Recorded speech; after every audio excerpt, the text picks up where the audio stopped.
What's up, y'all? It's your girl, Ari Chambers here, and I'm sitting next to some legends, and because they are legends, I don't want to do them a disservice, so I'm going to start with you, T. Introduce yourself. So I'm Ticha Penicheiro, born in Portugal, come over here to the States, and I guess I'm a WNBA legend. I don't know. Yes, Queen, take your time with your intro. Yes. I'm Chasity, Melvin, North Carolina's finest, NC State Wolfpack, you already know, WNBA legend, and that's it. I'm Currie, one of the realest you'll ever know. Period. WNBA legend, long career. Chains around the neck, just shining, glossing. Here for All-Star, about to have a good time. Let's get into it. Legends are beside me, and each of you all impacted the game in such a unique way and at different times, but are still so close to the game. But before we even get into that, I'm looking at this flag that's in front of us, and it's 25 years since the inaugural WNBA All-Star game. Ticha, I know you were a part of it as you've signed this, and you walked in just swagging. I don't think that people can see if you're there just listening to this, but a freaking legend, and you played at the first All-Star game. So from that until now, how have you seen the All-Stars in particular evolve over time? Honestly, to say that it was 25 years ago is kind of crazy to begin with, but that was an amazing experience, and to be in New York, have Whitney Houston sing the national anthem, and to just be a part of history, really. It was amazing, and 27 years later, here we are in Vegas to host another All-Star game, and I just definitely feel like the WNBA has taken steps forward. The game is in great hands. I mean, little girls in high school now can definitely dream about playing in the WNBA because they know that the league is here and is strong, as an amazing foundation, and has grown tremendously. So I just see that that we have taken steps forward, and I'm proud to obviously been part of history with the first one and still kind of be in it 27 years later. I love what you said about the younger generation being able to see you all three of y'all. They were born into it, to be honest. Like, if you think about it, there are people in the league now that were born in the 2000s. Yeah. So they never had to live without a WNBA. They never had to live without y'all being in these high spaces. And then I was walking here, about to get to y'all, and I saw a high school group. And I just think that the impact that the youth have, that you all have on the youth is dope. So, Chasity, Mo, what are y'all seeing about the infectiousness of women's basketball? And have you ever been able to sit with it and know how much of an impact y'all have made on the game?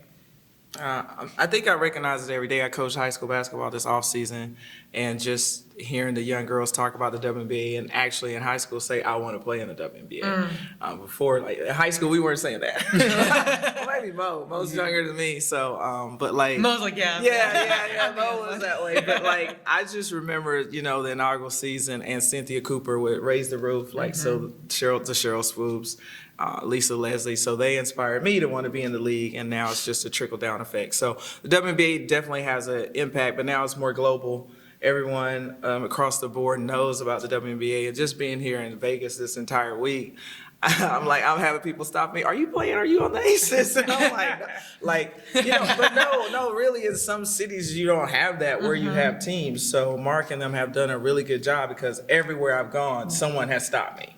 I can be in DC when I do the on air for the pregame show. Yeah, you do. And I played in DC, and I don't have people stopping me. When I'm out in the city. So it just goes to show, if you brand your team and you're really behind your team, it impacts. If you invest, it impacts the whole city. Like on the bus, on the shuttles, wherever people are like, yeah, I root for the Aces. The WNBA is the greatest. And all the guys are wearing the shirts, so it definitely has a huge impact. I agree. I mean, I saw my driver was actually talking to me about the league, and I was like, oh, I know nothing. Just tell me everything. And he was just going off wrong, but at least he was enthused about it. You know what I mean? But it's to talk about it. They're having conversations. You're right. Yeah, that's what we need. I got in an Uber yesterday, and the guy is driving. I keep seeing looking at me, and I'm like, right. And then he was like, I have to ask you, were you at the Aces game against the Mercury on Tuesday? I think I saw you on the billboard. I was like, on the Jumbotron, and I was like,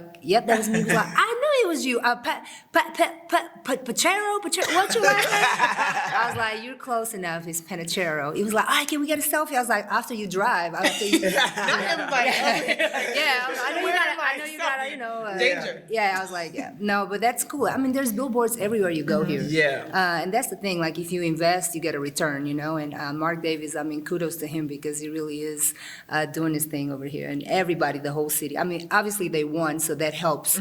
But the whole city, you can tell, is just a buzz about it. And it's the exposure, like the league, you know, through social media, through these different platforms that have been started by athletes or like supported by athletes, or just if you show them, the people will come. And like I think where the league is now is a true test to you know, you put them there, you give them the exposure, people will come. And like I think from that, the league will continue to grow. All-Star is such a big thing. Even now, like former players didn't really go to All-Star as much as we do now, but now it's kind of like every year I look forward to coming to All-Star because it's a good time. I get to catch up with like some old heads like myself and you see some fans and you have a good time and you get to watch the talent. The talent is great. So I think just that's a part of, you know, continuing to grow the league and having older players still support the league. What was the turning point, though? You mentioned that players didn't used to go.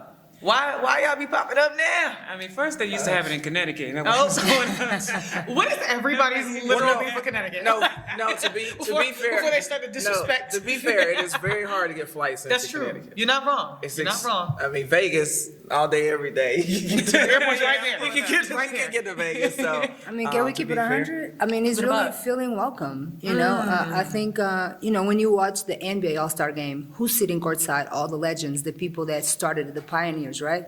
Who's sitting courtside at the WNBA All-Star game? NBA players, right? So, I mean, Retired Players Association really is putting all of us back together. And I think just like Mo said, coming here is like a little reunion. You know, it's like a family reunion because you've seen your peers that you have played with or against, but maybe feeling welcome. I think that's the thing from the WNBA, and that's one thing that I told Kathy. You know, you guys have to embrace the former players and make them feel welcome, not that you retire, you don't exist anymore. So I think feeling welcome, and you know, the league and obviously the Retired Players Association has done an amazing job to bring everybody together. But that's important in my point of view. Yeah, definitely the Retired Players Association I've been a part of for a long time, and obviously with our schedules it's kind of hard. People have different careers to just take off, you know, 2 or 3 days to come and support. But I think also Mark Davis, like when he started his reunions with bringing all the players that played for San Antonio, like I think he gave the blueprint and showed, you know, the WNBA and Kathy, like, hey, this is kind of how you do it. Yeah. Like, look, It was dope this- looking at y'all's pictures. I'm like, look at y'all. Yeah, Y'all like cute. you're doing this year. I'm like, okay, can Cleveland folded, but Do can they the do it? Sky They and do can it the every Mystics year? do Every it? year. That's They do it crazy. every year. He That's brings insane. It's so all the important. players back, Yeah. and it's very instrumental. But look, I mean, I feel like it's had a huge impact on the success of the Aces because I believe when you honor the past and you remember the past, it just fuels and empowers your organization because the team kind of they know the history and obviously they want to show they're better. And so they're motivated. But I mean, you can see it across the board in professional sports. In college, you know, like the Dukes, the Carolina, they honor all their former players and they've consistently been successful. Yeah. But they bring all their players back. Yeah. Do they not? You know, Yeah. like so. When you do that, I think you gotta, like she said, when they have the NBA All-Star game, they have all the legends on the front, like they pay homage to them. And obviously the NBA has been around for 76 years, so it does correlate. Yep. Do y'all feel appreciated now? Because I know that there was a time where I would call it like the dark days of not knowing the history of the WNBA from the general public. But as you're talking to Kathy and bridging the gap with the Players Association, the Retired Players Association, the WNBA, I've seen growth. But is it enough for y'all? Do y'all feel the flowers? I won't say I don't feel like the WNBA doesn't appreciate us. I think they do appreciate us. I believe that they haven't found the balance in honoring the legends and merging the future, the present, and the past together.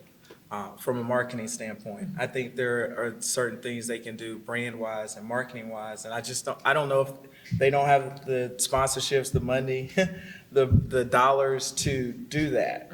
The NBA has done a great job of that, whether they have commercials with a legend and, a present player.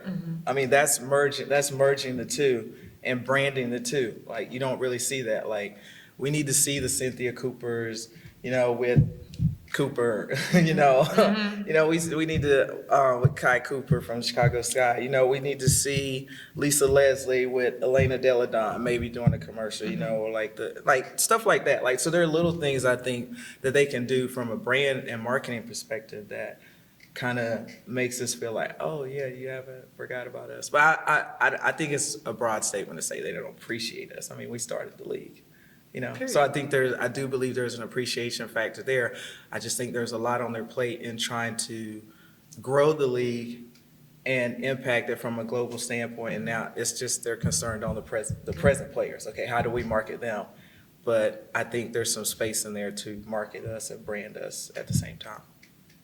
I think it depends on the organization. Like, I played for DC most of my career. I'm a DC girl, so I feel supported there, and I think they appreciate their players. But like Chad said, in trying to grow the league, it's a lot on their plate. Just trying to support the current players, figuring out a opportunity to support former players. And I think some organizations have kind of set up a position where there's somebody that kind of handles past players to be able to create programming or events or have opportunities to bring players back. But I think overall, the league is appreciative, of players like T and like Chasity. And like, as I grew up, those are the type of players I watch. I mean, I played with Chasity, but, I always respected the game and respected the pioneers and was always grateful for the players that came before me. And I think it helped me growing up in a city that had a WNBA team, because then I could go and support, and I could go outside and wait for the players to come through. And like, it's so crazy, full circle. And, Nikki McCray, who recently passed, and growing up in DC, she played for DC. And I just remember I used to go to all the games, and then I would wait outside of the arena for the players to drive out just so I could see them and like wave to the players. And Nikki McCray was always a player who would stop for us. And like one time she gave my cousin her shoe, and my cousin still has the shoe, and she signed it. So just paying respect to those players and being appreciative, I think it trickles down from current players respecting the past, and then like, organizations showing appreciation for their former players too. I love the word respect. It resonated with me when you were speaking about it. What do you all respect most about the game?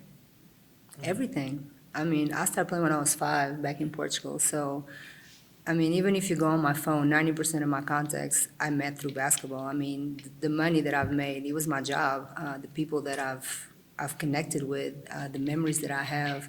I mean, I don't want to say basketball was my life, because I don't want to make it like that serious, but it was that serious for me, Ball is life. Yeah, ball is life. It's like true. For a little girl from Portugal, from a small city that has like 30,000 people, to risk it all to come here to follow my dream, and I just wanted to be the best player that I could be. I didn't necessarily knew like what it meant, but I just wanted to risk it all and then just live with the consequences. So obviously basketball, it's amazing in my life, and I knew that once I retired that I wanted to stay involved and just kind of pay it forward, and just continue to do what we can for the game to continue to grow. That's dope. I have a high level of respect because I've been a part of a lot of folding of professional leagues and teams. We don't talk about the phone. Yeah, We should. Keep going into that. At the end of the day, but I guess first and foremost, I was coached by one of the pioneers of women's basketball, and Coach Kayal and Coach Hatchell, growing up in North Carolina. So I know their stories and how much they put in women's basketball. So for me, I've always had a high level of respect for basketball just because of that, and it's just trickled on into the professional league. And obviously I played in the ABL as well, and the ABL folded. So I know how quickly you can have something and reach a dream and it be taken away. Yeah. So for me, I don't take it for granted. I'm super passionate about the WNBA and our women's league, having growth and growing, but also having women have important roles in the WNBA. And so that's where I think the real respect comes from, because I don't want our WNBA to turn into the NBA. And it could easily do that. Yeah, I guess. No, that's fine. Don't push it out of you now. I'm not gonna push it out of I you. mean, I respect the game. This like, I would say like basketball was my life for a long time, and a lot of the opportunities that came my way was because of the sport. The travels I've had around the world. You know, all of us play internationally. I think the game brings so much more than what you do on the court. Just the relationships that you build. Where I currently work now is because of my, time through basketball. So respecting the game, if you respect the game, it can give a lot back to you. What Chasity said, I mean, I'm a girl from Raleigh, North Carolina, so I have the exact same experience as you, looking at Coach K. Yao, and then down the street, Sylvia Hatchell, and then I had the fortunate that my parents drove me to the Sting games, and I saw Dawn Staley. And it's just, having those women figures in such high places can really shape like your entire life. And Ticha, ball is life. And I never dribbled a ball in my life, but it was still my life. And I stayed close to the game. And you all, even beyond your playing career, stayed close to the game. Do you feel the inherent responsibility to carry that and pass the torch? Or are you staying more so for the love? Why did you stay close to the game? I mean, when you love something, you want to have it close, right? So to me, basketball is my first love, and like I said, it's my passion. And they say if you do, what you love, you don't work a day in your life. So I knew for sure that I wanted to stay close. I knew that I wanted to give back to the game and kind of pay it forward. I knew that I didn't want to coach. I knew that much. So I was just trying to find. So you picked a harder job. Yeah, basically. When I be calling my agent at 3 in the morning, I'm like, listen. Yeah, but it's I really love it, and I just couldn't see basketball disappearing out of my life once I retired from playing. So I just wanted to find something that I could still contribute to the game, still be involved, but in a different way. And before I retired, I was just started thinking about the process of what I wanted to do. And at the time, this is 2010, 2011, when I started thinking about it, it wasn't too many women representing women, especially women that played basketball. When I give advice to my players, it's based on experience. I literally have been in their shoes, and everything they're going to go through, I've been through it. So to me, it just made sense. The more I thought about it, it's just what I wanted to do. And here I am, almost 12 years into it, so it's kind of crazy. It's been that long. Huh? I retired in 2012, so yeah, it's crazy. God, time flies. I know. Oh my gosh. Yeah. Every time I try to leave, WNBA keeps calling. No, at the end of the day, I try to get away from it, but it's just since you have a high level of respect for it. If you know some of the stories of the legends and what they went through, also having to go overseas, and one of my great favorites of mine, Teresa Edwards. Just her career and how she kept playing basketball when it was just very hard to. And all those Olympians actually, just playing when no one cared about women's basketball. So for me, I do feel a sense of responsibility that if I can and I have the position, or if I ever get roles, I want to stay around the league. So my ultimate goal is to be able to make those big time decisions in the WNBA and make sure that it's successful. Like I said, when you see something fold and go away, you want is I guess for me, I have a sense of I don't take this for granted. Yeah, what was the emotional impact of seeing the teams around you just? It was terrible. For me, I think it's still, I'm with some of the former Rockers. For us, it was extremely difficult when the Rockers ended. We were on the verge of actually, not saying we would have won a championship, but we lost to Detroit the year that they won the championship. So we were right there. And then the team folds. And so all that hard work, everything, all the camaraderie, all the great fans we had, it's just everything became non-existent. So it's very hard to explain. But at the end of the day, I could talk about that, but then you have Cynthia Cooper and Cheryl Swoops with 4 rings, and yeah. they're the Houston Comets. They're the Houston Comets, and none of that is recognized. I was close to or the trophies. No, I read something that the trophies were in some shed. I was like, what do you mean a shed? I think that's low key disrespectful, and for me, I just feel if the WNBA could, there are a few franchises that I would love for them to bring back. Name them.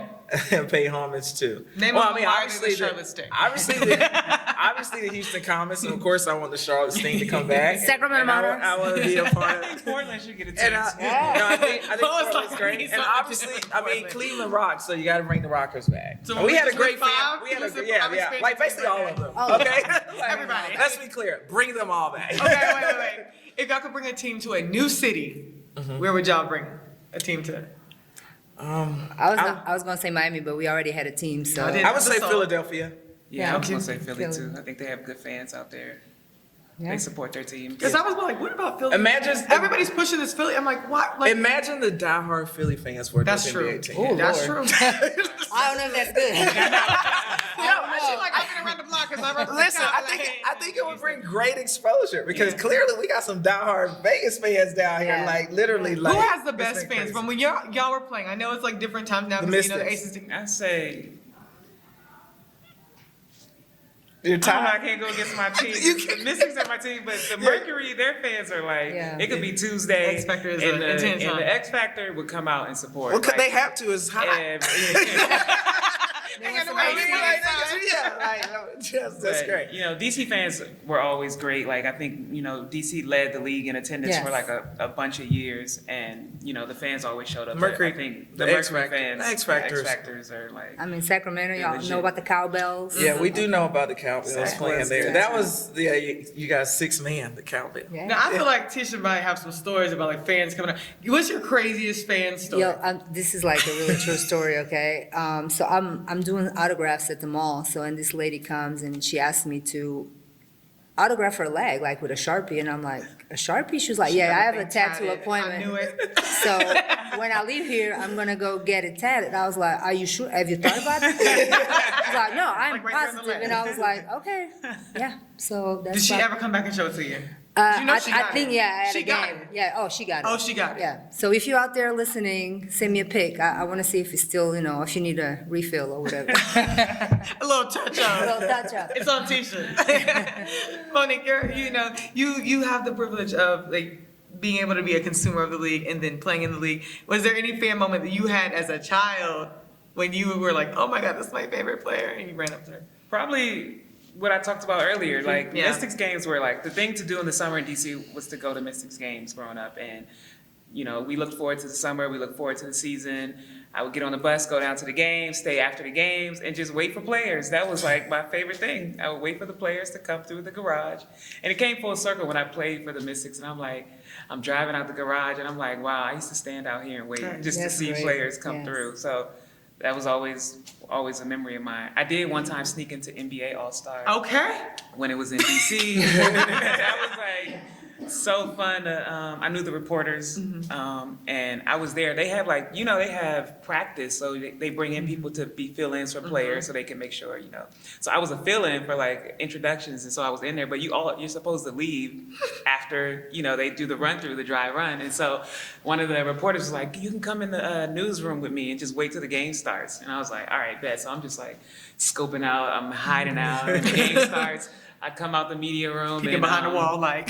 I had a seat like 3 rows from the court too. Like Lil Bow Wow was like a seat in front of me. Vivica Fox was like next to me, and I was just like sitting in my seat. I was nervous the whole time because I'm like, somebody was like, "Excuse me, this is my seat," but that was always a good Worked time out. too. Yeah. Who is y'all's dream? Well, I guess now, if you're coming back to a game Yeah. and you're chilling as like a legend in the game, who do you want sitting beside you right there courtside?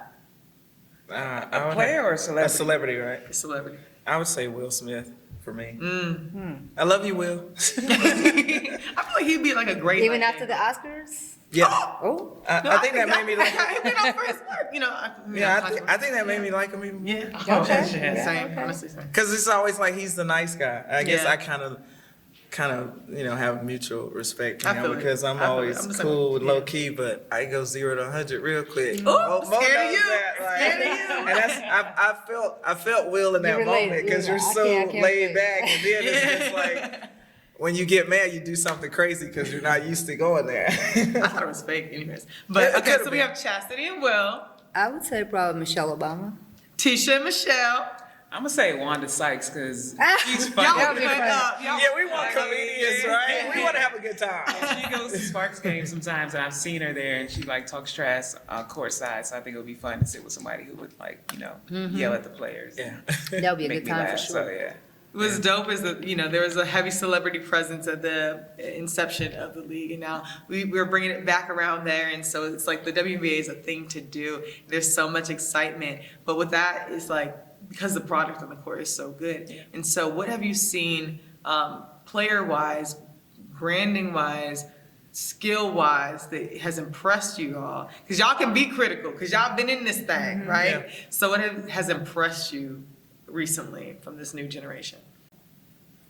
I mean, it's very hard for us to answer that question. I know Ticha looked over like, I was a dime thrower. Like, I was literally doing the same thing they're doing now. Her and Nikki Teasley, I got to say, you and Nikki Teasley She were said like, I'm in my style. I created it. yeah, they created that. So, I mean, I don't get into the old school versus new school. I know there's a lot of things we could do. Like, I felt like, when I played, I was ahead of the game. So I would just like to address my growth is from the coaching standpoint. Because it was like, if I thought about shooting a three, which I tried, but I got cursed out. Like, I was like She did not have the green light. Yeah, I was sent to the bench. And Times now, have changed. yeah, times have changed. So it's like people weren't allowed to see like everything I could do. Because it was like, Chaz, you give the ball to Tisha as soon as you get the And ball. get on the block. Yeah, get on the block. It wasn't like, I could put and I could, because obviously we all grew up playing with guys. So if we couldn't handle handle the rock, we weren't on the court, pretty much. I mean, so at the end of the day, I think the growth of the coaches to allow women's basketball players to show their elite skill level from all the ranges of like shooting the three ball, handling the ball if you're a forward, stretch, having a point forward. Yeah, it's almost like and just different- positionless now, Yeah, it's you know? positionless now. Like before it was, even Mo, like with certain things, like, no, this is what you're doing in offense. You know what I mean? It's Like, there's some ballers. It's some ballers in the Yeah, league. but Like, there's you can some see real Enrique go out there, drop buckets, Jewel Lloyd. Like, but they also had a really green fun light to watch. take like 28 shots. I think Mo would have loved that. Mo would have loved the opportunity to have 28 attempts. I mean, but no, they Yeah, getting it but they're done, really though. good. Like Breonna Stewart is out there killing the game. Yeah. It's a lot of fun. The skill set is beautiful. Like, I mean, but I think, just to say, like, I think it's more so coaches and the style of play. So being- you like the positionless style of play? Yeah, I mean, I don't call it positionless. I just think I think you allow players to do what they can do. Give me Not boxing them in. Yeah, but like the imagine two- if they boxed Lauren Jackson and Stewie Yeah. in, like, because like Lisa Leslie towards the end of her career, I think started. Coop allowed her to, stretch her game out, and then that's when she showed she could shoot the shot. But she probably done that her entire career. Yeah. So I think that. Just the rise in coaches saying, "Oh, these women can really play. They can do a lot more than." Yeah, but like the men." true centers, like you said, back to the basket, Thanks. and true point guards is like, even in the NBA side, I Yeah. think the Warriors kind of started it. It's like kind of going away. I mean, you have Vandersloot and Chelsea Gray, but after that, like, who's a true point guard? That's true.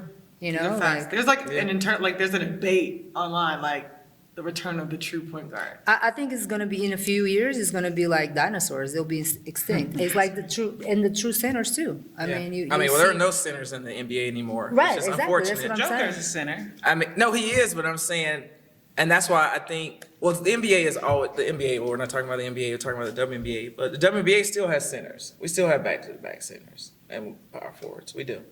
I mean, and their teams usually win. Yeah. Brittany Griner is unstoppable on the post. Aaliyah Boston is unstoppable with her back to the basket. Asia has, elevated her game, but when it gets down to the nitty-gritty, where does she go? Yeah. And no one can stop her.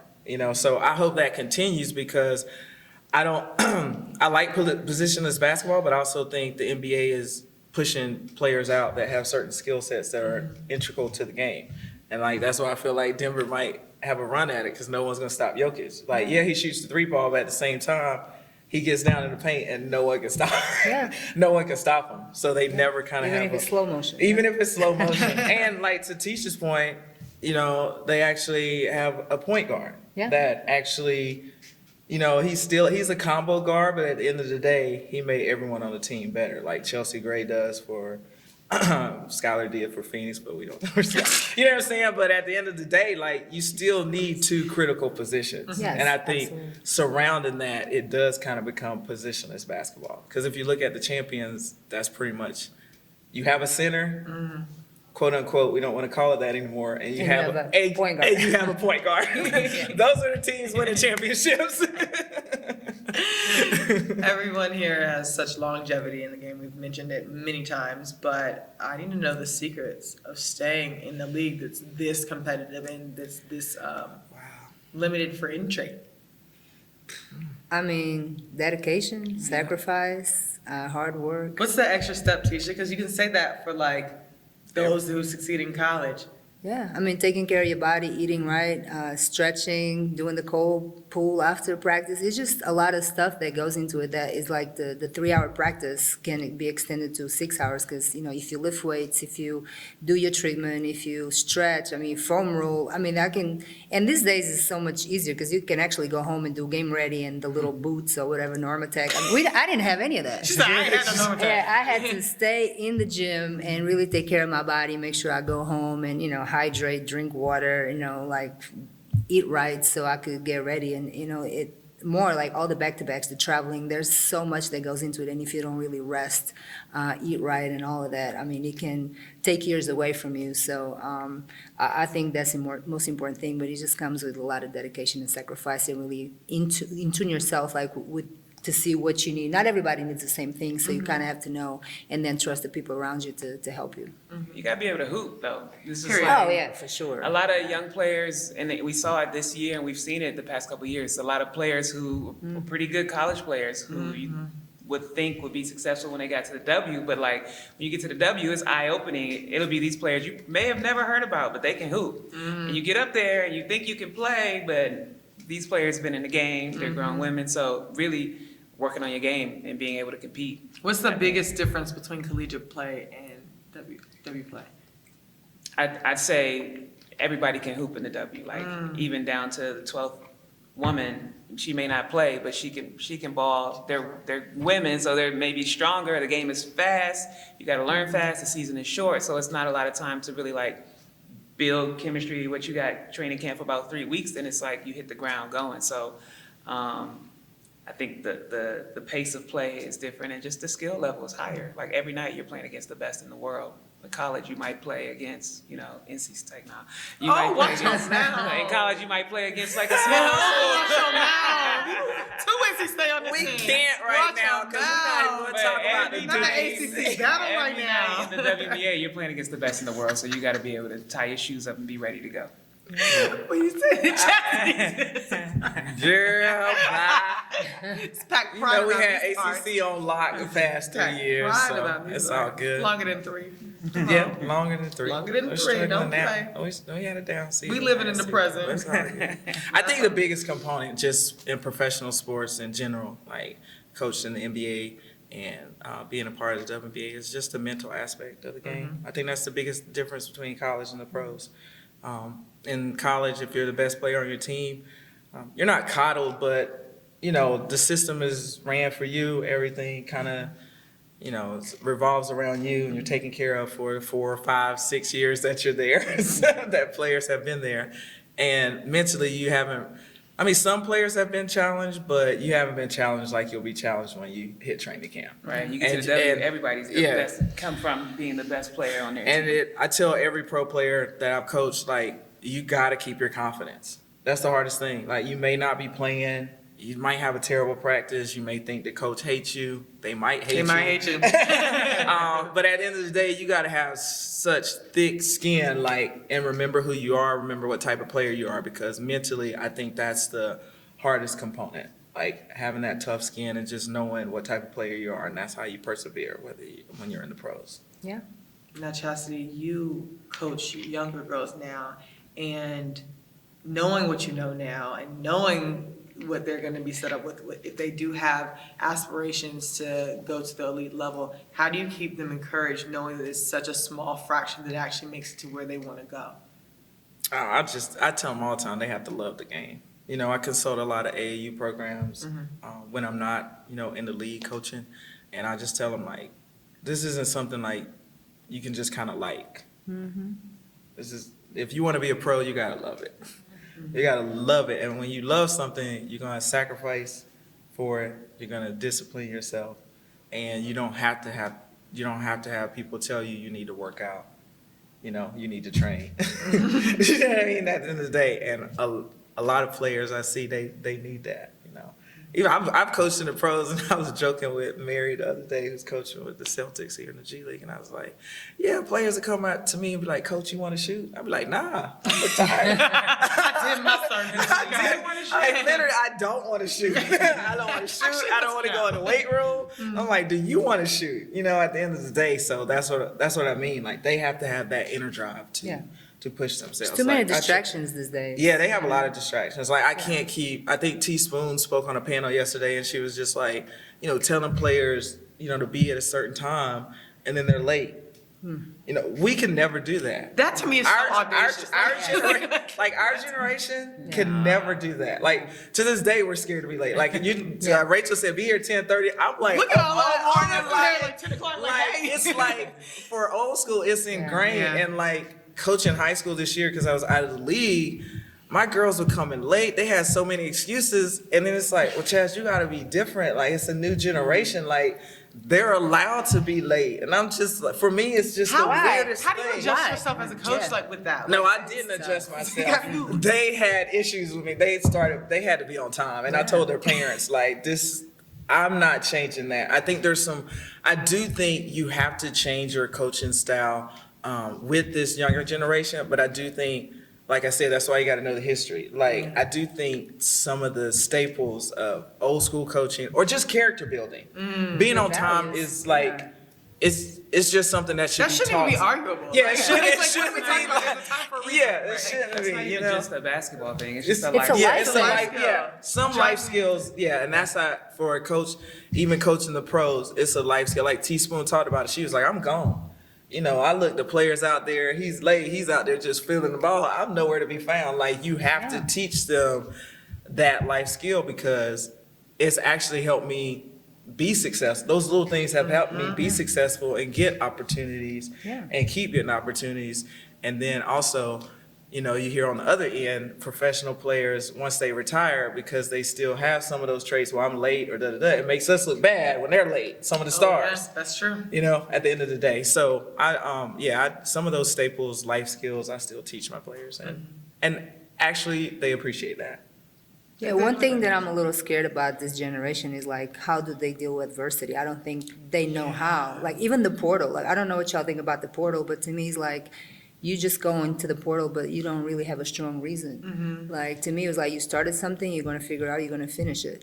Just to me, it's just like when there's a little hurdle, they rather go back and start over instead of figuring it out. And life is not like that, you know, life is hard, and you're gonna have a lot of stuff coming at you, and you can't quit everything, you know, you're gonna have to figure it out and just deal with adversity. So that's the only thing that I'm also a little scared about this generation. Being on time is definitely one of them, but other life skills and values that we have and that we had like growing up that were instilled in us by our parents, by our coaches, I feel like that is also going away, and to me that's a little more scary even than being on time. And it's like, it's fishy too, because I love the mention of the portal, because there's one thing to have agency over yourself and say, hey, this is just not the right fit because of A strong like, reason. yeah, like because this is causing me actual angst. Yeah. Like versus I want a new city. The grass is green.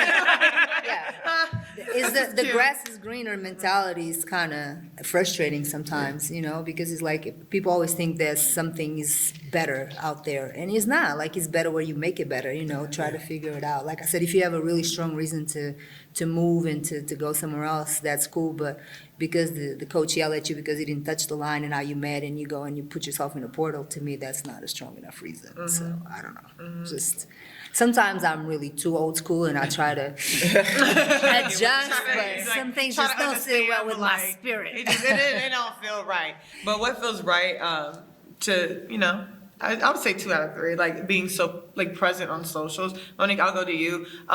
For social media, knowing like what to share about yourself versus not, like how do you strike that balance between, hey, I'm for everybody's consumption versus, hey, I need to keep this introspectively?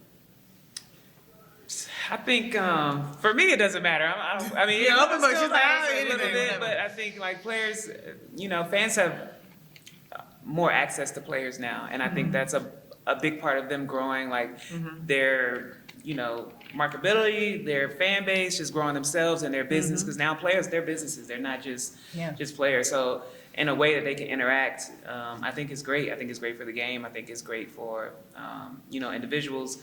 I do also believe players do have to be careful. I think we all do, just with some of the things you may say. So people need to monitor themselves, but I'm all for, people speaking up, speaking out, being able to, promote themselves, promote the things that they're passionate about, the league. And I think what's special in particular about WNBA players is their commitment to causes, and they're not afraid to, speak out about the things that they believe in, whether it's popular or not. They're strong, they're powerful, and I think they're very influential, and they use social to be able to do that, and they should. Ticha, do you ever fear for your clients either showing too much of themselves online, like their personalities, their lifestyles, or fear for them being outspoken about certain causes? Like, how do you mitigate that, and how do you? To me, like if you believe in something, whether it's a cause or whatever it is, and you want to speak about it, and you own it, to me, I don't have a problem with that. Sometimes I've had issues in the past with a particular player, obviously I'm not going to say her name, just showing too much about partying and drinking and, a lot of that stuff. And I say, hey, maybe you need to tone it down. Like, you don't have to show everything that you're doing, because once you get labeled that you a drinker or a party animal, whatever, that's going to affect your bag. Like, it's going to affect your bank account, because that's once you get so you can get labeled in 10 seconds, and it might take a lifetime to remove that label, right? So you have to be very careful what you put out there. And he's like, yo, I'm gonna be me, Ticha. I was like, you can still be you, just don't put it out there. Right, Once you don't put gotta it out share there, Close friends exist. yeah. Once you put it out there, the whole world sees it. And then, I start sending screenshots of teams overseas. They're like, no, we don't want to sign this player because, we know this is the reputation. So I start sending to her so she could see that I'm not making this up. And at the end of the day, I say, I represent you, but you represent me too. So if you do some stuff that I've told you several times that you shouldn't be doing, I hope that you trust me enough to why I'm telling you is for your own good. But if you don't really, you follow it up for 1 week, but then you go back to it, at the end of the day, it's just not a good fit. At the end of the day, I want to represent players that respect me enough where I give you some advice, is because I truly believe I'm saying the best thing for you in your career. And if you don't listen, I'm not your mother, so, but I do say agents are like mothers. Like, I get on your nerves because I'm trying to keep it, 100 with you or whatever, and then you're like, ugh, and it's like moms, and then eventually like, damn, my mom was right. So it's a little bit like that, and, if it's not a good fit, it's not a good fit, and at the end of the day, I'm always going to try to be as honest as possible with you to what's best for you in your career. And how have you seen it, Chasity, with social media and your players? I'm only picking you all's brains because I know there's going to be another generation listening to this, wanting to be in your place, and I know y'all have opinions on the striking that sweet spot with it. Yeah, for most high school coaches in high school athletics, and I believe collegiate athletics as well, they already have like a code of conduct for social media. So high school kids kind of have to abide by that to stay on the team. But to answer your question with pros and incoming pros across the board, there's a very thin line with your social media brand. And as Ticha said, getting the bag, getting positions. I was very thankful post-career, everyone says, I'm always politically correct on social media. I try to be just positive, but when I got hired in the NBA, there was a thorough search of my social media. Oh dear. Wow, yeah. A very thorough search. You better type them keywords with your name. Right, and, There's a search bar in there you can put in the word there now. was a very thorough search of my social media, and also, I had started a podcast.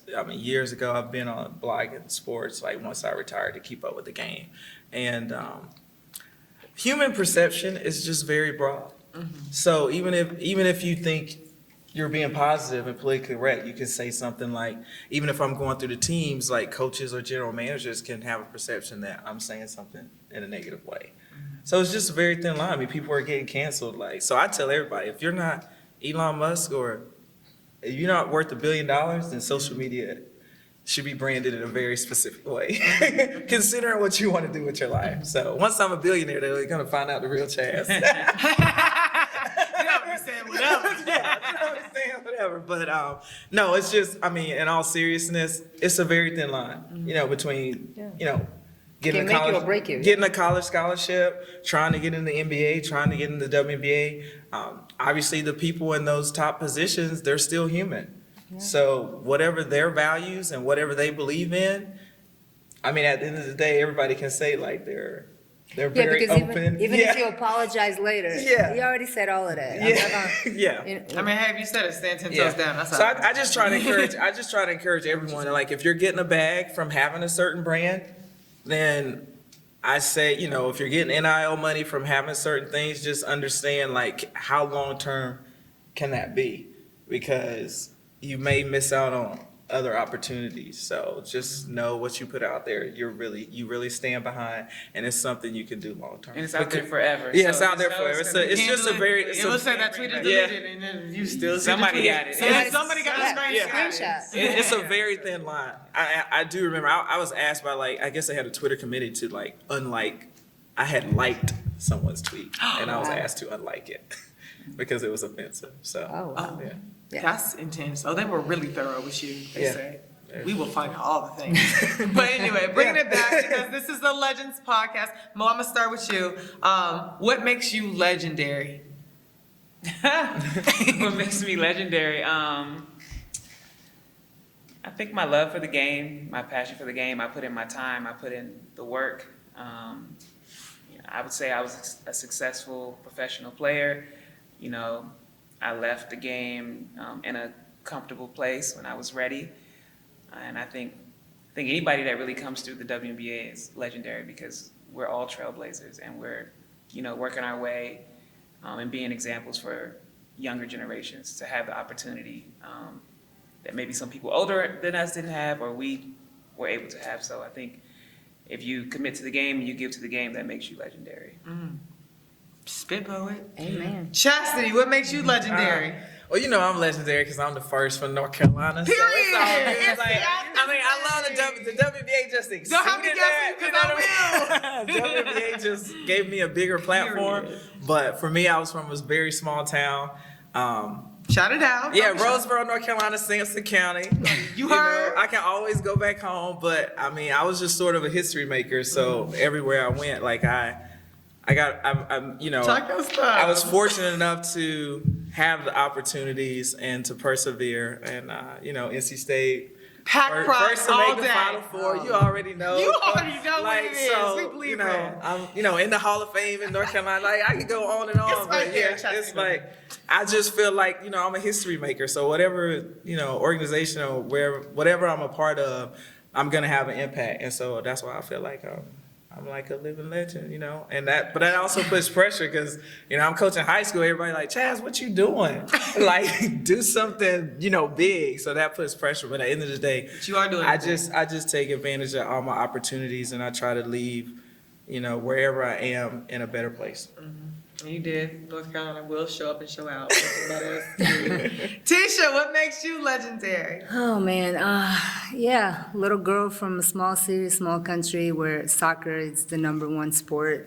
To come to America and really to have the success that I had is kind of crazy. It's like sometimes I have to pinch myself because it doesn't seem real. But I think to me it just happened because, like Mo said, because of my love and passion for the game, just wanting to be the best that I could be, playing with no regrets, just kind of give it all, and just kind of hoping that he would give back to me, and he gave me so much. And yeah, it's crazy. I mean, sometimes people talk about my accolades and stuff, and sometimes it's even hard that it really resonates with me to be top 25, the only European amongst all of those players that were.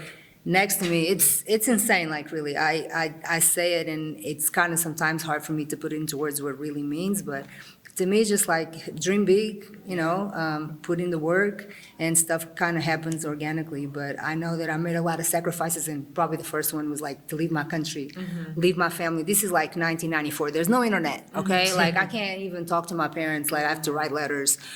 Calling home was so expensive. So just bet on myself. I mean, at a young age, I was like, I'm going to do this and we'll see what happens. And I'm glad I did. I'm so glad you did. I'm glad you picked up a basketball and not Yeah. basketball, I was glad you did the world would have been Yeah. stripped of a Ticha Yeah. Penicheiro. Yeah. And I'm glad that you just are North Carolina legend. You already know what it is. Man, after Tisha small know about town. it. That's my clan name. Yeah. We put Tisha out. Last Yes. game. Yeah, we put out ODU. 1998. I'm telling you, I'm a history maker. I was mad. It was like, Cut. And we're glad that Mo went from a fan to driving up in the same arena. That's really, really dope. Yes. And I hope that you all feel the flowers and all the We do. all the love and pride that we have in what you all have contributed to the game, because every single one of your stories matter, and there's such huge puzzle pieces to what is now just such like an inevitable passion. Like it's just the game is so infectious now. There's no denying the greatness that surrounds it, and you all so heavily contributed to it. So thank you so much for joining in this energy today. Thank and you, I'm so happy legends. that this Yeah. is like 25 years in this thing with the All-Star game. 25 years in this thing with the All-Star game, and we just keep going. 27 seasons now? That's Yes, crazy. that's 27. Unbelievable. The W rocks. Yes.